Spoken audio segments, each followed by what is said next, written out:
PeoplePro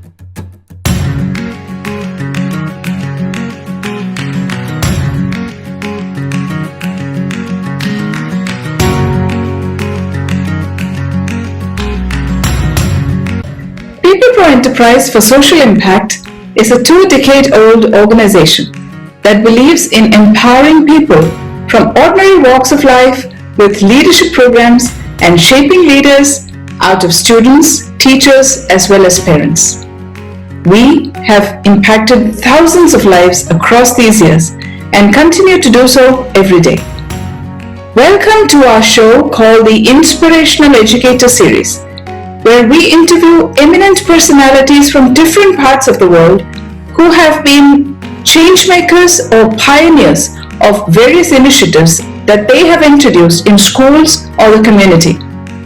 These enterprising individuals are not only totally convinced about the change they advocate, but are also inspiring others to buy into the change through casting vision and leading the way in changing the world, challenging others to think differently.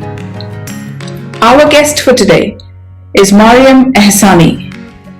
Maryam Ehsani is an advisor, advocate, and campaigner in international child rights.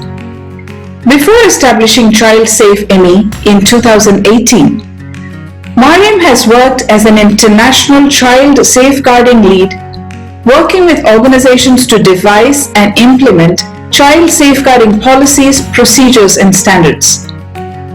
Maryam provides a specialist assessment and expertise in child safeguarding, child protection, and child well-being to government entities and non-governmental organizations.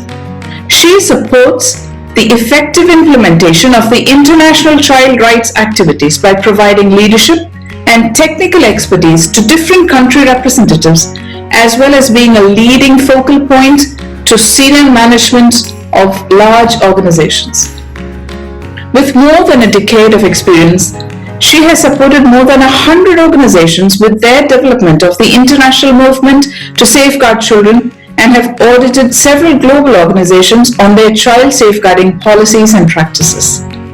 Maryam has an academic background in international child studies from King's College London, and she recently was elected to join the Council of the International Society for the Prevention of Child Abuse and Neglect in the USA. Maryam has also worked with UAE government entities such as the Dubai Police as a child protection advisor to support the delivery of child protection initiatives and frameworks through the Department of Security and Awareness.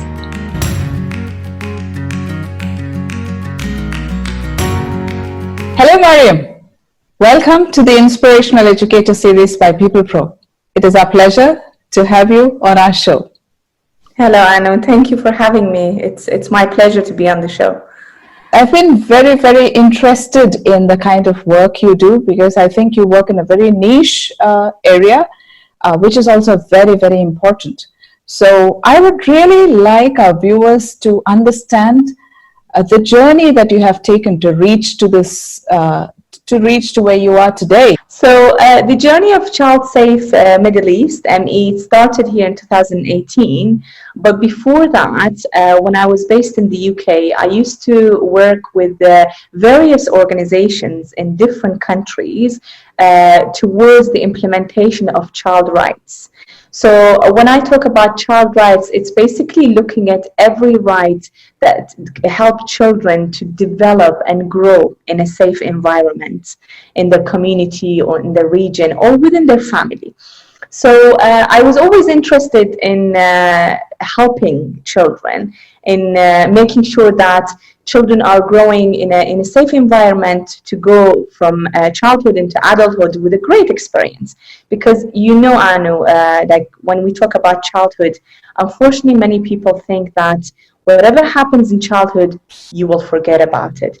But those small ears, those small children, they record everything, and it becomes part of your personality. It becomes part of who you are as an adult. So I always say it's better to help a child grow healthier from an early childhood rather than fixing a broken adult.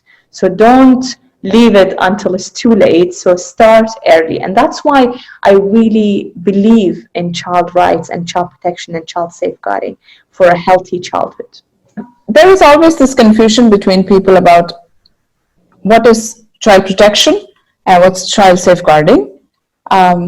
What is the difference? This is always the first question when I go to any kind of organizational assessment or I want to start the conversation. That's the first thing I get usually. So it's a very good question. The child protection is all about what's already happening out in the community. So we're talking about education, we're talking about health, we're talking about family setting. Child safeguarding, on the other hand, is all about internal. It's to do with the organization, the organization who is delivering the activities and the program. So let's take an example. For example, if we are talking about one of the INGOs, so I don't know, Oxfam, UNICEF, there's so many out there. So if we're talking about one big INGO, where do they fit child safeguarding?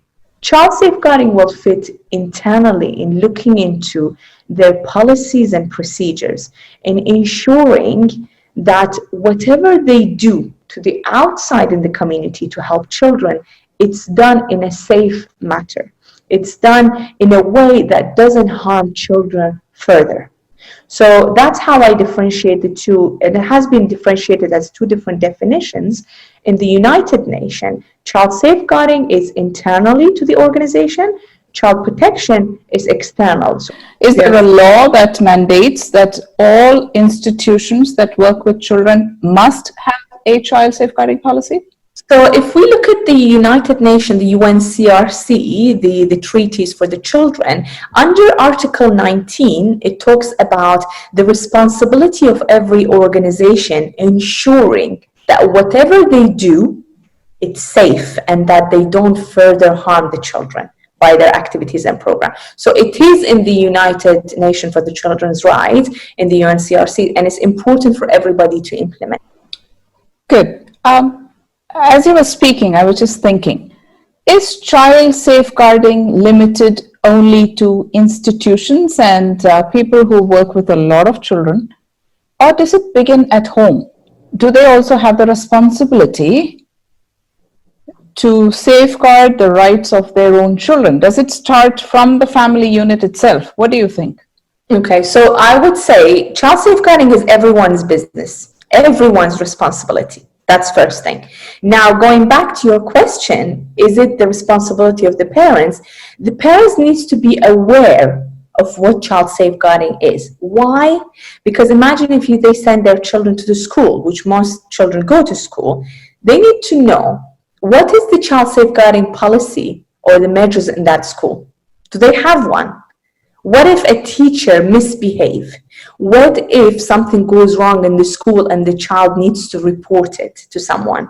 So if there is no child safeguarding policy in place, then there's an issue for that child. Yes. So if the child is going to after school club, that after school club is a child safeguarding in sport setting. It's very important.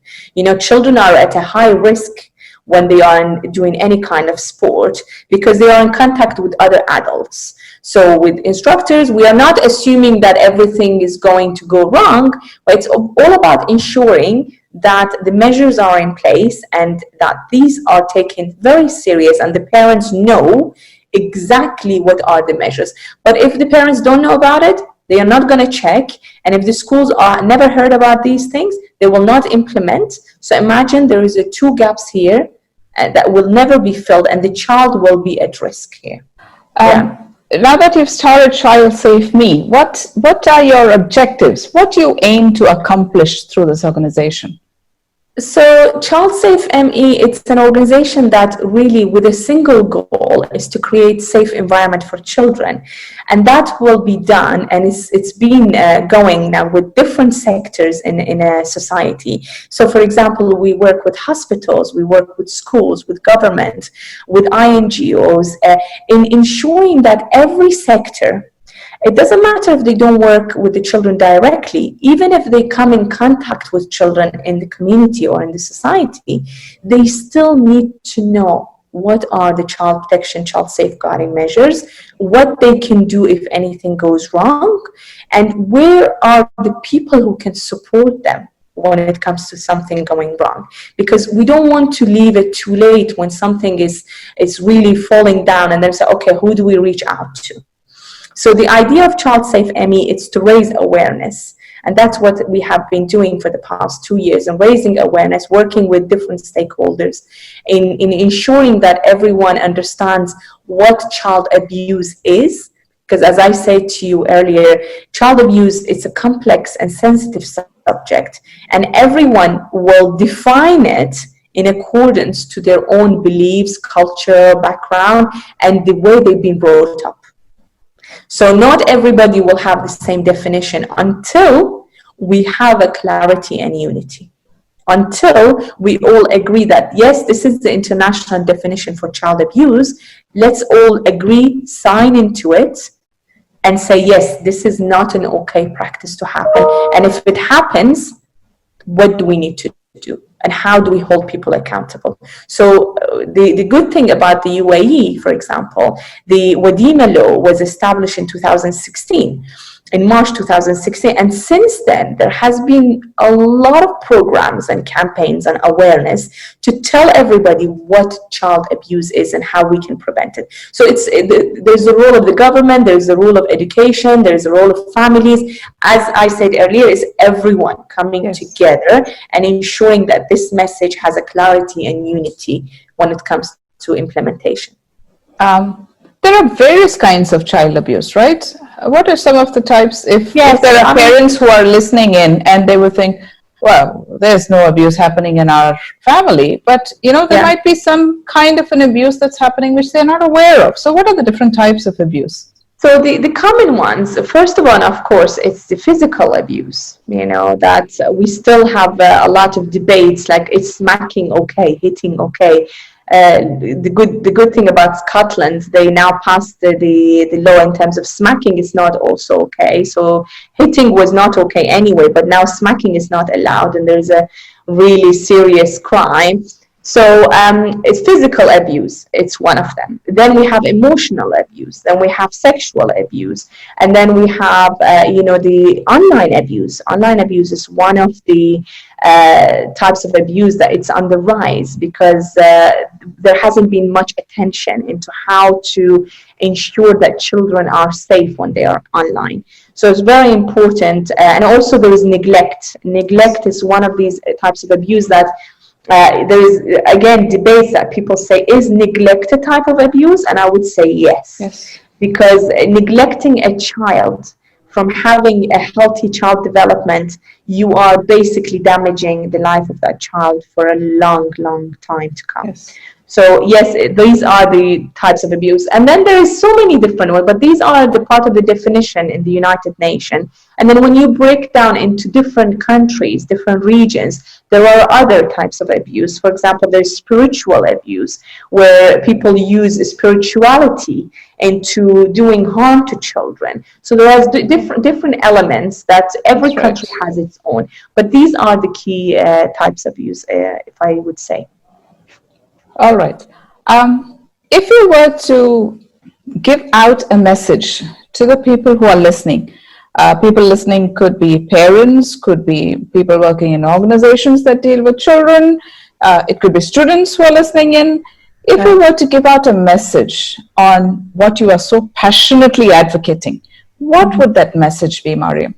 I would say, if you have the power to really safeguard and protect a child, don't hesitate. Don't hesitate. And I believe we all do. You should not only come forward saying, I don't have children, so I will not do anything. But rather, if you are a teenager, you will grow to be an adult. You will grow to have a family. If you are a neighbor, you might see a child in the street or in the building that you live in. So it's all about really doing all you can to raise awareness in saying this behaviors is not okay, because we are in the 21st century now. So we shouldn't have the same practices from years back. So it's very important to really sometimes as parents to stop and think, am I doing the right thing? Is this the best way of me wanting to bring up my child? Are these the things that I suffered as a child and I don't want for my children? Because sometimes it's not easy to look back. It's better to look forward. But I want everyone to stop and think why they are doing what they're doing. Can they do anything about it? And if they can, then they should raise more awareness. And they will have to wear the child safeguarding hat on to raise awareness and tell everyone about it. Safe environment for children to grow in a safe and healthy environment into their adult life. Great. It's been a great pleasure talking with you, Maryam. And I think the viewers would definitely agree that if you have not understood what child protection and safeguarding is, today you would have some awareness of what it means. And if you're really interested in preventing some kind of an abuse or raising awareness, feel free to get in touch with Ms. Maryam Ehsani or ChildSafe ME. The details will be on our link. And I'm sure Maryam would be excited to help you out in this area. Thank you so much, Maryam, and all the best. And I hope that you can do much more, meet more organizations, go around the world and spread awareness in this very important aspect. Thank you very much, Anu. Thank you. It was my pleasure to be here with you today.